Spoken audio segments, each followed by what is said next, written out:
ஏழு ஜென்ம பாவம் தீரும் இறைவா உனை எண்ண தேவாரம் பாட அந்த ஞானம் வருமே மனம் கொள்ள. ஆதியான சிவனே சிவஜோதியான சிவனே ஆதியான சிவனே சிவஜோதியான சிவனே. ஏழு ஜென்ம பாவம் தீரும் இறைவா உனை எண்ண தேவாரம் பாட அந்த ஞானம் வருமே மனம் கொள்ள.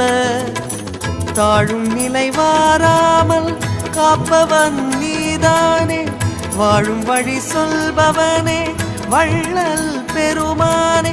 அண்ணாமலையானே அன்பின் பொருள் நீயே, அருணாச்சல சிவனே ஆற்றல் வடிவோனே.